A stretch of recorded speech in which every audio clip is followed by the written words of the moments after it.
Chapter 62. The devils are captured and converted. The body is cultivated through all the hours. It must never be forgotten. When success is won, all time will be put away. For 5 years and 60,000 miles, do not let the holy water dry up. Do not allow the fire to flag. When water and fire are in balance, no harm will arise. The 5 elements are joined as if with hooks. Yin and yang in harmony climb the cloud-to-cloud tower, riding the phoenix to the purple palace, and flying on the crane to magical Ying's house. This lyric is set to the true Minjiang Xiang. It tells how Tang Sanzang and his disciples, with the help of water and fire, cooled their natures and borrowed the fan that was pure yin to blow out the flames on the distant mountains. It took them many days to cover the 250 miles as they made their way west, feeling relaxed and free of care. It was now the time when late autumn was becoming early winter, and this is what they saw. The petals of wild chrysanthemums wilting, the tender new blossom of the plum. In all the villages, crops are gathered in. Delicious broth is everywhere enjoyed. As the trees are stripped of leaves, distant forests can be seen. Ravines are thickly frosted and the quiet valleys pure. In response to the cold season, the silkworms are put away to hibernate. In pure yin and yang, the moon rules over the primal ocean. Where water is at the full sun shines with merciful brightness. Earth vapors sink, sky vapors rise. The rainbow is no more to be seen, while slowly ice forms over the pond. Flowers fall from the creepers on the cliff, while bamboo and pine show still greener in the cold. When the 4 of them had traveled a lot further, they approached a walled and moated city. Reining in the horse, the Tang priest spoke to his disciples. Wukong, what sort of place is that with all those tall and magnificent buildings? Monkey looked and saw that the city was like this, a wall of bronze, shaped like a dragon, and in the form of a crouching tiger from all directions fine. Carriages approach, and many a wheel has smoothed the roads to it. Amazing beasts are carved on the balustrades of marble. Statues of great men stand on pedestals of gold. This is indeed a blessed capital, a true metropolis. Its vast domains are firmly held. The dynasty has flourished for 1,000 years. To the monarch's goodness, the barbarians submit. Here is the holy gathering from islands and from sea. Before the palace steps is purity. Peace reigns on the highway. The bars are full of noise and song. Bliss is found in the houses of pleasure. Outside the palace grow trees of eternal spring, where phoenixes sing their greetings to the dawn. Master, said Monkey, that city is a royal capital. The world is full of prefectural cities and county seats, laughed Pig. What makes you so sure that this is a royal capital? You don't seem to realize that royal capitals are different from prefectural cities and county towns, Monkey replied. Just look. It's got over 10 gates, and the wall must measure 20 or 30 miles around. Those towers are so high they disappear into the clouds. How could anything except a royal capital be as grand as that? You're right, brother, said Friar Sam. It is a royal city, but what's it called? How can I tell? Monkey replied. There aren't any signs or banners. We'll have to go into it and ask. The venerable elder whipped on his horse and was soon at a gate where he dismounted to cross the bridge and go in to look. They saw the 6 main streets and the 3 markets, where commerce was flourishing, as well as the imposing clothes of the noble and great. Then, as they were walking along, they saw a dozen or so Buddhist monks in chains and kangs, heavy boards locked round their necks, begging from door to door. They were dressed in rags. The fox mourns for the death of the hare, sighed Sanzang. All things are sorry for their own kind. Go and ask them, Wukong, why they are being punished like that. Doing as he had been told, Monkey asked, What monastery are you from? Monks? Why are you in kangs and chains? My lord, said the monks, all falling to their knees. We are from the Golden Light Monastery, and we have been wronged.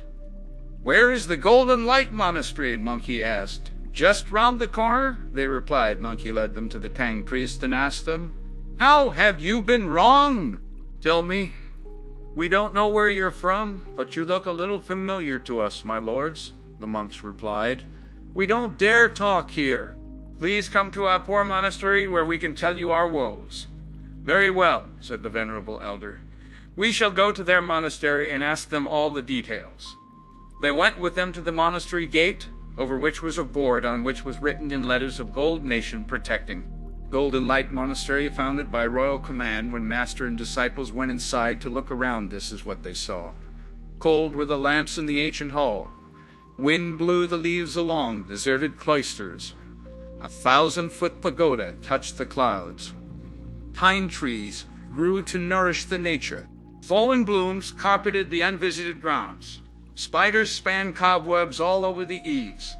The drum stand was empty, the bell hung in vain, and the frescoes could barely be seen through the dust. Still was the pulpit where no priest could be seen. Silent the Diana Hall except for the birds. The Diana Hall except for the bird. Desolation made one long to sigh. Its dreariness caused great pain. Although an incense burner stood before the Buddha, all was cold ash, withered flowers, and desolation. All this made Sanzang miserable, and he could not help his tears flowing. The monks in their cangs and chains pushed open the doors of the main Buddha hall and invited him to step inside and worship the Buddha. Sanzang entered, offered the incense of his heart, and said the recitation 3 times.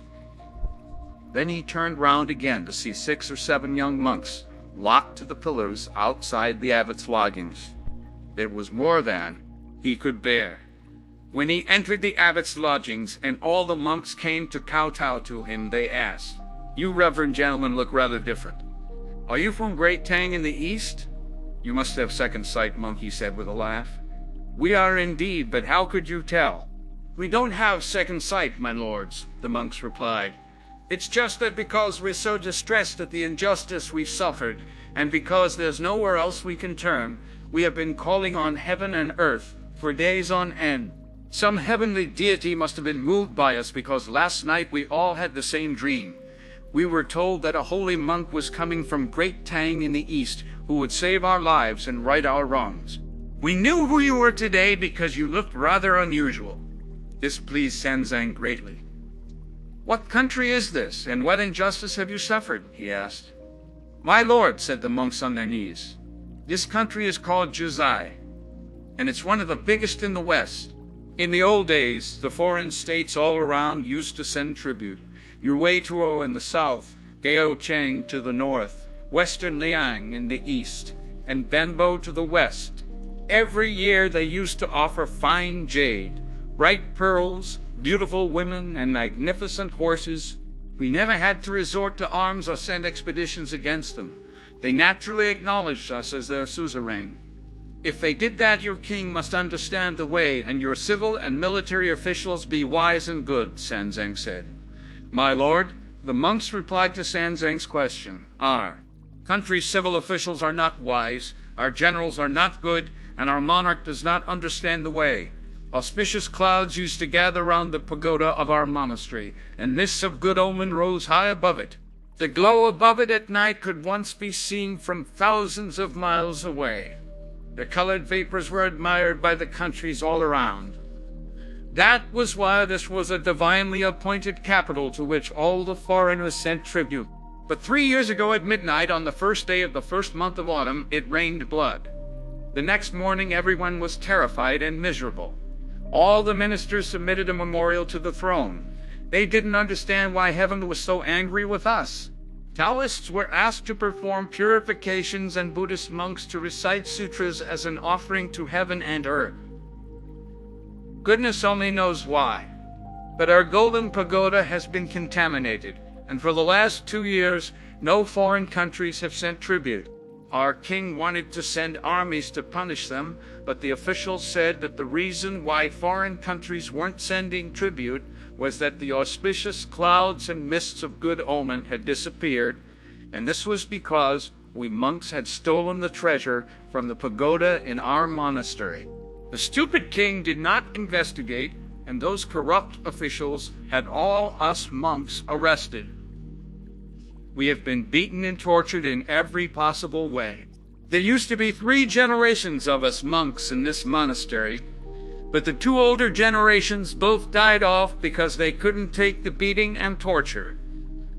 Now we've been arrested and made to wear these canes and chains. Your Honor, we could never be so wicked as to steal the treasure from the pagoda. We implore you to take pity on your fellows and in your great mercy and compassion, make wide use of your Dharma powers and save our lives.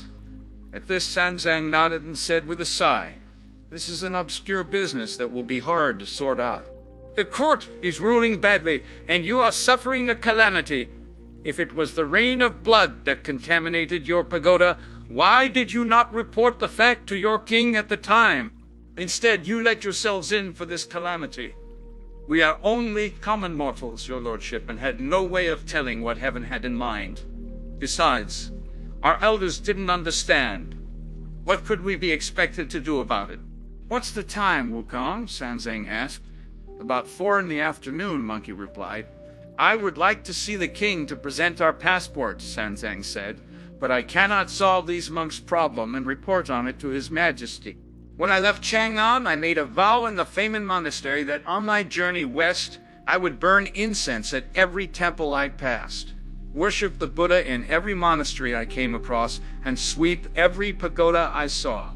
Today I have met these monks who have been wronged on account of their pagoda. Will you get me a new broom while I take a bath?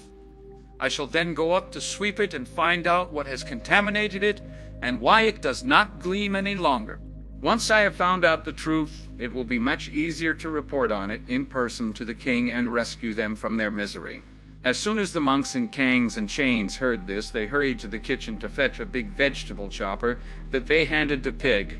"Take this chopper, your lordship," they said, "and cut through the iron locks holding the young monks to the pillars, so that they can prepare you some food and tea and wait on your master while he eats and bathes. Meanwhile, we shall go out on the streets again to beg for a new broom for your master to sweep the pagoda with." "There's no problem about opening locks," laughed Pig. "We don't need knives or axes. Just ask the hairy-faced gentleman. He's been opening locks for years." Monkey then stepped forward and used lock-opening magic. One touch and the locks all fell open. The young monks all ran into the kitchen to clean up the cooking pots and stove and prepare the meal. Disciples had eaten, and it was gradually getting dark. The monks in canes and chains came in with 2 brooms to Sanzang's great delight. As they were talking, a young monk came in to light the lamp and invite Sanzang to take his bath. By now the sky was bright with the moon and the stars, and from the lookout towers the watches of the night were being beaten out on the drum. It was indeed the time when cold breezes blow around the walls, and lamps are lit in every house. Along the streets all the doors are shut. The gates of the 3 markets are all closed. The fishing boat is sheltered. Under the trees, the plowing ox is let off its rope. The woodman gives his axe a rest while the schoolboy can be heard reciting his lessons.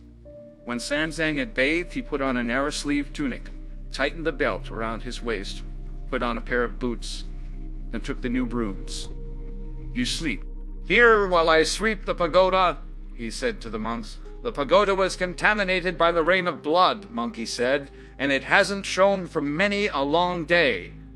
There may be evil things living up there. If you go up by yourself on this cold and windy night, I'm worried that something might go wrong. Why don't I go with you?" "Very good idea," Sanzang replied. And each carrying a broom, they first went up into the main Buddha hall, where Sanzang lit the glazed lamp, burned incense, and bowed to the Buddha, saying, "Your disciple Chenex Wanzang has been sent by the great Tang in the east to worship our Tathagata Buddha on Vulture Peak and fetch the scriptures. I have now reached the Golden Light Monastery in the kingdom of Jisei, where the monks tell me that their pagoda has been contaminated and that they have been unjustly punished because the king suspects them of having stolen the treasure. Your disciple is now going devoutly to sweep the tower in the hope that my Buddha, in his great responsiveness, will reveal the cause of the contamination and spare these folk from injustice. When he had prayed, he and Brother Monkey opened the door of the pagoda and began to sweep it from the door of the pagoda and began to sweep it from the ground upwards. That pagoda towered to the stars, thrust up into space. It was called the Glazed Tile Pagoda, the Golden Sarira Spire. The stairway spiraled like the inside of a cave. The door seemed to be the door of a cope. The gleam of the vase reached the moon at the horizon. The sea breeze carried the sound of its bells. Look at the eaves and corbel brackets, the finial in the clouds. The eaves and corbel brackets were of masonry through which the scented breezes blew. The finial in the clouds had mist dragons coiling around the pagoda. The view stretched out for hundreds of miles. To climb it was to climb to the heavens. At the doors of every story were set glazed lamps, but full of dust, not light. All around, under the eaves, ran marble balustrades, covered with filth and insects. Inside the tower, by the Buddha statues, incense no longer burned. Outside the windows, in front of the divine face, cobwebs covered all. The incense burners were full of mouse droppings, the lamps untouched by oil. Because the treasure had been spirited away, many a monk had died for nothing. Sanzang was determined to sweep out the pagoda and restore to it the beauty that it had before. When he had swept one story, the Tang priest went on to sweep the next, and so he continued till he reached the 7th story. By now it was the 2nd watch of the night, and he was beginning to feel exhausted. "You're tired, monk," he said. "Sit here and let me sweep it for you." "How many stories does it have?" Sanzang asked. "About 13, I suppose," Monkey replied. Overcoming his weariness, the Tang priest said, "I must sweep it myself to fulfill the vow." By the time he had swept another 3 stories, his back and his legs were aching. At the 10th, he collapsed and said, "Sweep the last 3 floors. For me, Wukong." Monkey summoned up his energy, went to the 11th floor, and a moment later up to the 12th. As he was sweeping there, he heard voices from in the roof. "That's odd," he thought. "Very odd indeed. It's the 3rd watch. They can't be people talking up there as late as this. I'm sure it's evil spirits. Let's have a look." The splendid Monkey King put his broom quietly under his arm, tucked up his clothes, slipped out through the door, and stepped on a cloud to take a better look. Sitting in the middle of the 13th story were 2 evil spirits with a dish of food, a bowl, and a jug of wine. They were playing the finger-guessing game and drinking. Monkey used his magic powers to get rid of the broom and bring out his gold-banded cudgel, with which he barricaded the entrance to the pagoda and shouted, "So, you're the ones who stole the pagoda's treasure, you monsters." The 2 of them jumped up in their panic, grabbed the jug and bowl, and flung them at him. Monkey deflected them with his iron cudgel and said, "I won't kill you because I need you to give evidence." He just used his cudgel to force them to talk. The devils were pinned against the wall, unable to struggle or even move. All they could do was to repeat, "Spare us, spare us, it was nothing to do with us. The thief isn't here." Monkey used holding magic to carry them single-handed down to the 10th story, where he said, "Master, I've got the thieves." This news woke up Sanzang, who had been dozing, with a start of pleasure. "Where did you catch them?" he asked. Dragging the demons over and forcing them to kneel to his master, Monkey replied, "They were drinking and playing finger-guessing up in the roof. When I heard the din they were making, I shot up by cloud to the roof and blocked their escape. I wasn't rough with them because I was worried that a single blow would kill them and we'd have nobody to give evidence. That's why I brought them here nice and gently. You can take statements from them, master, and find out where they're from and where the stolen treasure has been hidden." The demons were still shivering and shaking and saying, "Spare us!" Then they made this true statement. "We were sent by the infinitely sage Dragon King of the Green Wave Pool on the Ragged Rock Mountain. His name's Ben Borba and mine is Baborbin. He's catfish spirit and I'm a snakehead fish spirit. Our infinitely sage ancient dragon has a daughter called the infinitely sage princess. She is as lovely as flowers or the moon and brilliant as well. The ancient dragon got a husband for her who would live in the palace. He has tremendous magic powers, and he's called Prince Ninehead. He came here the other year with the Dragon King to demonstrate his powers by making a blood rain that contaminated the pagoda and stealing the precious Sarira relic of the Buddha. The princess then went up to the down below heaven and stole the Queen Mother's 9-lobe magic fungus plant from in front of the Hall of Miraculous Mist. We keep it at the bottom of the pool, and it shines day and night with golden light and a colored glow. Recently, we've heard that Sun Wukong is on his way to fetch the scriptures from the western heaven. They say his powers are enormous, and that all along the way he has been looking out for wrongs to right. That's why we keep getting sent here to patrol and stop him when he comes. If that Sun Wukong turns up, we're ready for him. At this, Monkey gave a mocking laugh. What an evil beast, he said. He's unspeakable. No wonder he invited the Bull Demon King to his place for a banquet the other day. He's been extending his contacts among all these damn demons because he's up to no good. Before he had finished speaking, Pig and 2 or 3 of the young monks came up the steps from the bottom of the pagoda with lanterns. Master, Pig said, why don't you go to bed now that you've slept up? Pagoda, instead of staying here talking. You've come at just the right moment, brother, said Monkey. The pagoda's treasure was stolen by the infinitely sage ancient dragon. He sent these 2 little devils I've just captured to patrol the pagoda and keep their ears open for news of us. What are they called, and what sort of spirits are they? Pig asked. They've just confessed everything, Monkey replied. This one's called Ben Borba, and he's a catfish spirit. And that one's Babe Orban, and he's a snakehead fish spirit. Pig then lifted his rake to strike them. If they're evil spirits, and they've already confessed, he said, what are we waiting for? Let's kill them. No, said Monkey, you don't understand. Keep them alive so that they can tell it all to the king and lead us to catch the thieves and get the treasure back. The splendid idiot then put his rake down again.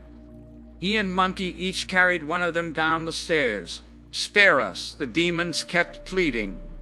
I'd like to turn you 2 fish into soup for those monks who've been mistreated so unjustly, muttered Pig. The 2 or 3 young monks, who were thoroughly delighted, led the venerable elder down the pagoda stairs with their lanterns. One of them ran ahead to tell the other monks. Good news, he shouted. Good news. Our troubles are over. The reverend gentlemen have caught the evil spirits who stole the treasure. Fetch chains, Monkey said. Run them through their shoulder bones and lock them up here. Watch over them while we get some sleep. We'll decide what to do next tomorrow. The monks then kept a very close watch on the demons while Sanzang and his disciples slept. Before they knew it, it was dawn. Wukong and I will go to court to present the passport, Sanzang said, and he put on his brocade cassock and varicolometer. When he put on his brocade cassock and varicolometer, was dressed in his majestic vestments, he strode forward, accompanied by Monkey, who had tightened his tiger skin kilt and straightened up his tunic and was carrying the passport. Why aren't you taking those 2 demons with you? Pig asked. We'll submit a memorial to the throne first, Monkey replied. Then I expect the king will send men for them. They then went to the palace gates, seeing no end of red birds and golden dragons adorning the deep red gateways of the pure capital. At the gate of eastern splendor, Sanzang bowed to the officer in charge and said, May I trouble your honor to report that a monk sent from Great Tang in the east to fetch the scriptures from the western heaven begs an audience with his majesty to present his passport?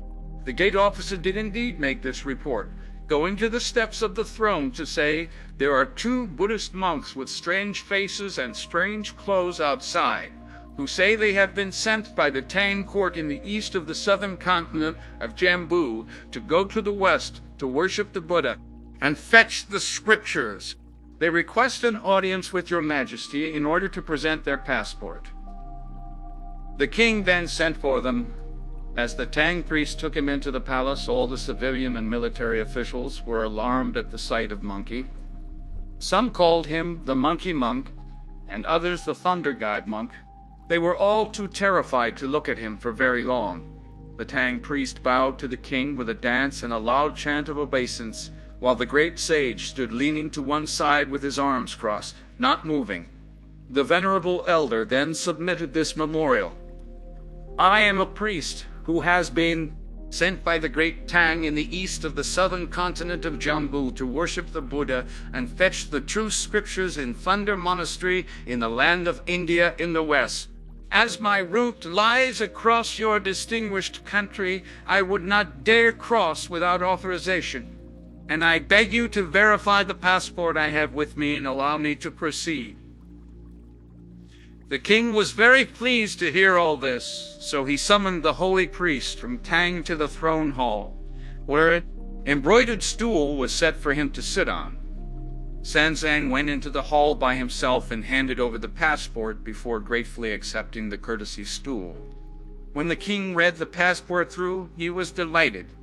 It appears that when your great Tang emperor was ill, he could choose an eminent monk who would not flinch from a long journey to worship the Buddha and fetch the scripture. But all the monks in our country want to do is to steal, thus destroying the country and ruining their sovereign. When Sanzang heard this, he put his hands together and replied, How can you be so sure they are destroying the country and ruining their sovereign? This country of ours is the leading one in the western regions. The foreign states all around always used to send tribute because of the Golden Pagoda and the Golden Light Monastery in this capital. A multicolored glow used to shine from the pagoda right up to the sky. But recently the pagoda's treasure has been stolen by the wicked monks in the monastery, and for 3 years now there has been no colored glow and no tribute from the foreigner. It is all extremely upsetting for us, Your Majesty, said Sanzang, smiling as he put his hands together in front of his chest. A little mistake can lead to a great disaster. Soon after entering the gates of your heavenly capital yesterday, I saw a dozen or so monks in cages. When I asked them why, they told me that they were from the Golden Light Monastery and were the victims of injustice. On close investigation in the monastery, I found that it was no fault of the monks there. When I swept the pagoda in the middle of the night, I captured the thieving devils who had stolen the treasure. Where are they? Asked the delighted king. My disciples have them locked up in the Golden Light Monastery, Sanzang replied. The king ordered royal guards to be sent at once to the Golden Light Monastery to fetch the thieving devils so that he could interrogate them himself. Your Majesty, I think it would be best if my disciple went with the guards. Where is he? The king asked. Standing by the steps of the throne, Sanzang replied. The king was shocked by what he saw. How can your disciple be so ugly when you, Reverend Sir, are so handsome? He asked. When he heard this, the great sage Sun shouted at the top of his voice, Your Majesty, you should no more judge people by their faces than you'd measure the sea with a bucket. Good looks would never have captured the thieving devils. This calmed the king's alarm, and he said, You are right, holy monk. We do not know how to select men of talent here. The ones who catch the thieves and recover the treasure are best. He then ordered his aides to have a carriage prepared and told the royal guards to look after the holy monk as he went to fetch the thieving devils. The aides had a large palanquin with a yellow canopy, got ready in which 8 guardsmen carried Monkey with 8 more as escorts, who shouted to clear the way to the Golden Light Monastery. By now the whole city had heard the news. Everyone came out to see the holy monk and the thieving devils. Hearing the shouts, Pig and Friar Sand, imagining that the king must have sent some of his officials, hurried out to meet them, only to see Monkey riding in the palanquin. Now, you're yourself again, brother, laughed Pig. What do you mean? Monkey asked, putting his hand on Pig to steady himself as he stepped out of the chair. There you are, being carried by 8 men in a carrying chair under a royal yellow canopy, said Pig. Isn't that the way the handsome Monkey King should travel? That's why I said you're yourself again. Stop joking, said Monkey, who then had the 2 devils brought for him to escort to the king. Won't you take me along too? Friar Sand asked. You stay here and look after the luggage and the horse, Monkey replied. My lords, said the monks in cangs and chains, why don't you all go to see His Majesty? We can look after your things here. "In that case, we'll all go to report to the king," said Monkey, "and then have you released." With Pig manhandling one devil and Friar Sand the other, Monkey got back into the palanquin and led the devils to the court. They were soon at the steps of the throne hall, where the king was told that the devils had arrived. He came down from his dragon throne to examine them with a tame priest and his civil and military officials. One of the devils had bulging cheeks, black scales, a pointed mouth, and sharp teeth. The other had slimy skin, a fat belly, a big mouth, and long whiskers. Although they had legs and could walk, it was obvious that they had only assumed a certain appearance of humanity through transformation. "Where are you from, you thieving devils, you evil spirits?" the king asked. "How long have you been preying on this country? Which year did you steal our treasure? How many of you bandits are there? What are your names?" "I want it all, and I want the truth." The two devils fell to their knees before him, and although blood was gushing from their necks, they did not feel the pain. This was what they had to say. 3 years ago, on the first day of the 7th month, the infinitely sage Dragon King brought a crowd of his relations to live in the southeast corner of this country, in the Green Wave Pool on Ragged Rock Mountain, about 40 miles from here. He has an extremely attractive daughter for whom he found a husband to live in our palace, Prince Ninehead. His magic powers are unbeatable. He knew that you had a rare treasure in your tower, so he plotted with the Dragon King to steal it.